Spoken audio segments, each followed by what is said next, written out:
have money, you don't have food, you don't have a shelter, you don't have a education. They can't stop me from filing the refugee, right? And yes, they can't stop They you. can't stop.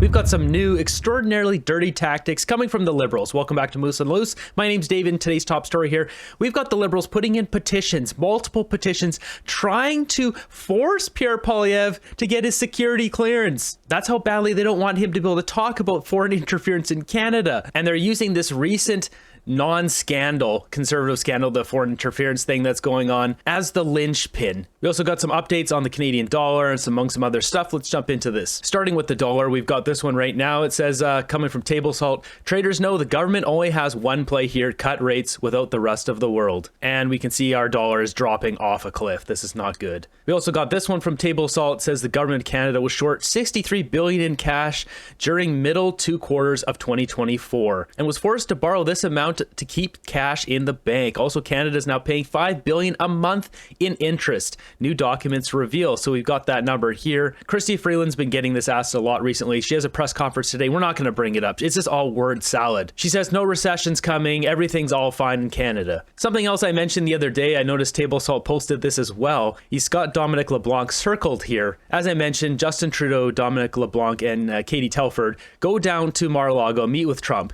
And Trump says, clean up your hard candy situation, strengthen your border, otherwise we're going to have problems. So what do? They come back and they ban 324 pew-pews in Canada. Then quips about shipping these pew-pews to Ukraine. What is going on? Yeah, this is a very bizarre situation. Like, what is this? This isn't even dealing with the problem. This is taking Canadians' pew-pews and sending them to Ukraine. Like, what? So while that's all bizarre, this is even more bizarre. So we've got these losers, Jennifer O'Connell and Mark Gerritsen. So just to set the stage here, we've got this story here with Patrick Brown, conservative race, leadership race that happened in 2022. And now we've had 5 sources, I mentioned this a few days ago, 5 anonymous sources have come to the CBC and said that the Indian government was trying to pressure him to step down because he's a mayor and he's close ties with the people of Brampton. And according to the CBC sources, that would then strengthen the Khalistani movement, and the Indian government didn't want this, so they were pressuring the leadership race. They're pressuring him to step down. And with that, they went to Michelle Rempel-Gardner to pressure him to step down. This is the only card that the Trudeau Liberals have. They've been sitting on this for a while, and they decided to release it right now in Trudeau's most dire moment. I'm convinced of it. So first, we're going to take a look at this clip, and then afterwards, we'll go through the conservative leadership race just to show you how stupid this whole thing is. But what they're doing is putting forth petitions. And just note, as you're watching this, these petitions get maximum 35 signatures.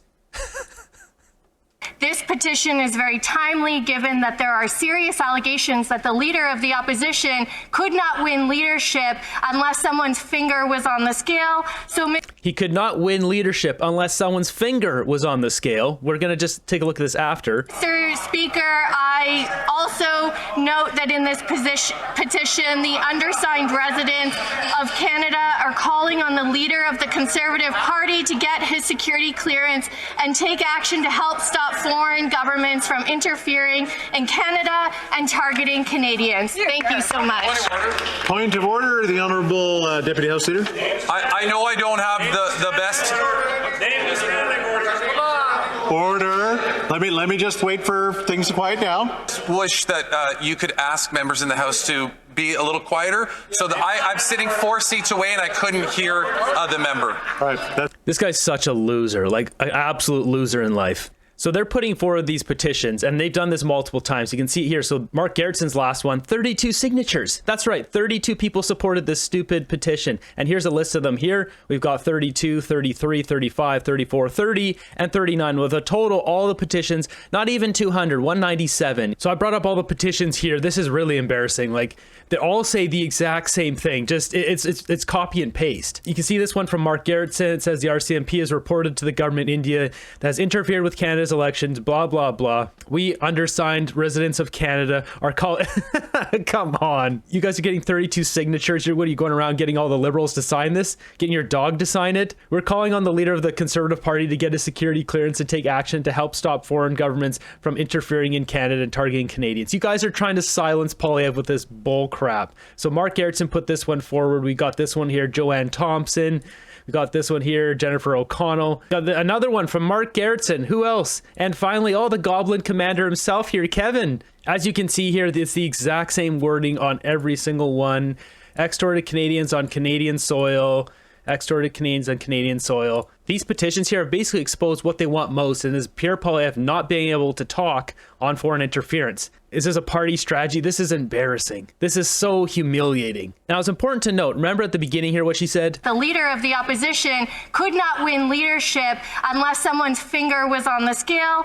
She just said that Poilievre wouldn't have won unless someone interfered. Now, if we look at this leadership race, and I've got Patrick Brown highlighted here so we can see all the mentions of him in here. If we look at the actual leadership race here in 2022, Pierre Poilievre won with 70%. And who's the next closest? Jean Charest, 11%. And then the next closest here is Leslyn Lewis, 11.1. Roman Barber, 5%. So he couldn't have won unless somebody interfered, right? Well, where's Patrick Brown? They're smoking gun. You know, and they actually brought him into committee and they questioned him. I'm not going to bring up that. I'm not going to entertain all the stupid garbage that the Liberals are trying to do. He didn't say hardly anything in the committee anyways. But if we go here, July 5th, Patrick Brown is disqualified by the Leadership Election Organizing Committee after receiving information on alleged violations of the financial provisions of the Canada Elections Act by Brown's campaign. So he was disqualified for another reason. So he wasn't even running. So he didn't have any effect on it. As you saw, he wasn't even one of the ones at the top here. You see here, Mayor of Brampton, that's why they're saying India targeted him, because he's a strong member of the community, has ties with the Khalistanis. But if we go down here, it says endorsements. So you can see members of parliament, senators, former MPs, etc. He has 9 endorsements. You can see over on the far side here, 9 endorsements. You look at Pierre Poilievre, 143.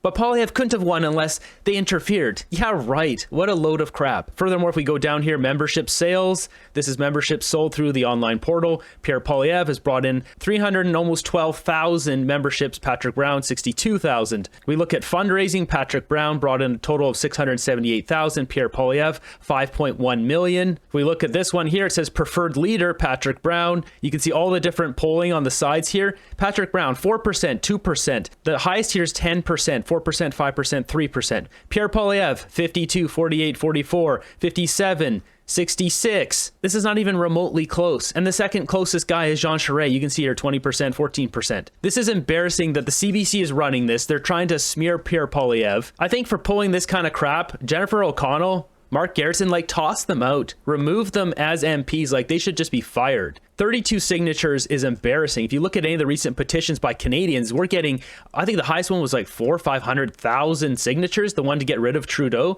There's been a bunch of other ones specifically targeting his policies. They're like 60,000, 35,000, 80,000. Like, there's huge numbers. 32? What's especially stupid about this whole situation, reporting from CBC here, is they said they have 5 anonymous sources, but they won't name those sources because they fear for their lives, because the Modi government might come after them, because someone might come after them for bringing this information up. It says at least one member of parliament was visited by representatives of an Indian consulate in Canada, urged the MP to pull their support for Patrick Brown during the 2022 Conservative Party of Canada leadership race. The report did not identify the MP. According to Radio Canada's sources, so not only the sources but the CBC, they have no problem naming Michelle Rempel-Gardner and putting her safety at jeopardy. Are you kidding me? Like, the CBC is the worst. Moving on to other news, we've got this one here, breaking news. Minister Guilbeault's climate change ambassador admits she jets around the globe promoting Trudeau's carbon tax. That's her there, Catherine Stewart. She's charged taxpayers over $250K in 2 years in travel. Pretty lavish life working with Justin Trudeau. According to reports, you charged Canadian taxpayers $254,000 in travel expenses in less than 2 years on the job. During your travel, did you ever promote or discuss Canada's carbon tax? Yes or no? So I was appointed climate change ambassador for Canada to engage internationally. And I do take my responsibilities very seriously when it comes to traveling. I am there. Excuse me, Mr. Mazur, I think we need to give Ms. Stewart a chance to respond, but answer the question. Why this is personally on neither side, why this is so complicated. I mean, the ambassador's role is to promote our approach to battling, fighting climate change, and that would probably, I would imagine, the ambassador promotes all the policies that we have, including capping methane emissions. But I don't know, is it? Were you still answering, Ms. Stewart, or? That's right, Mr. Chair. I promote all of the policies that Canada is implementing and all of the incentives that we've been promoting in order to help address climate change. All of the policies, including the carbon tax. These liberals don't do anything, and the proof of that is Anita Nand. She's in charge of the Treasury Board, and then once Pablo Rodriguez stepped down as transport minister, Anita Nand was then sworn in as the transport minister. Well, if you have a full-time job doing Treasury, how could you have time to do transport minister as well? They don't actually do anything in those offices. I bet they just sit around there and play Sudoku. Climate change is a global scam to transfer the wealth from the taxpayers to trillionaires. Anyone involved must be held accountable. One position we can definitely eliminate. Her smugness is overwhelming. The government is drowning in debt, and we're wasting money on positions like this. Insanity. Got this one here. I don't know if this is verified or not. It says 300 unit apartment in Halifax exposed for housing 1,500 plus Indian immigrants. Crazy. That building is horrible. I did work in there. It says there's 20 plus people living in a 2-bedroom unit. Next up, we got this clip here. It says Indian students discuss lying to claim asylum in Canada because India is too depressing. For like 2 years now. But you are without status. But still, I'm okay struggling here. Okay, struggling here. Rather than going back to India, because if I go back to India, I'll be surely getting from the, sorry for the language, but from the depression, sir.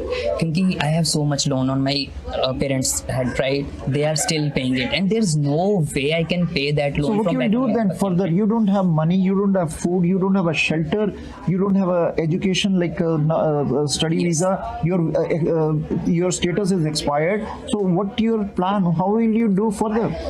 So you don't have a job. You don't. Yes. You are looking for a cash job. Yes. Cash job is not easy for the employer. Yes, so what is your plan further? So the only thing is right now I can think of is I'll get a accommodation for myself first, so that at least I don't die in a cold, right? So I'll have a accommodation first, and then I can go try finding cash jobs. If I don't, then I'll apply for the refugee status, and I can work legally. But on the refugee means like you don't have. Refugee means that you have a threat on your life and back home country. Then asylum comes. Yes. So you are a student. Yes. You don't have a status. Yes. You are thinking to apply for a refugee. Is there not something, because government said they may reject many applications of the refugees. There's a fake refugees. Yeah, yes, but it's like they can't stop me from filing the refugee, right? And yes, they can't stop They you. can't stop Yeah. me. And the second thing, I'll get a work permit, and I'll be able to work the full time legally. So at least I'll have some status to live here. But for refugee, applying the refugee, you need reasons. Why you want to apply for a refugee? That's the lawyer's job. That's the lawyer's job? That's the lawyer's job. That's the lawyer's job. This is disgraceful. People abusing and taking advantage of our system. Not only that, just to get in the country, you're going to get paid $82,000 a year. I needed knee surgery, so I came to Canada to claim asylum, my new tenant.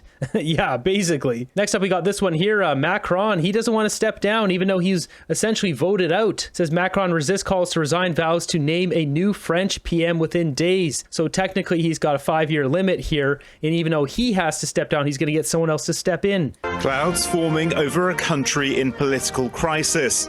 A defiant Emmanuel Macron addressed France Thursday night after becoming the first president to lose a prime minister to a confidence vote in more than 60 years. He pledged a replacement soon and to carry on. The mandate that you democratically entrusted to me is a 5-year mandate, and I will exercise it fully until its term. Macron criticizing his opponents for fueling cynicism and creating, as he called it, a sense of chaos in the nation. But Macron bears responsibility too. His government's plan to try to tackle France's ballooning debt failed. Coupled with a growing deficit, France now has the worst budget imbalance in the Eurozone.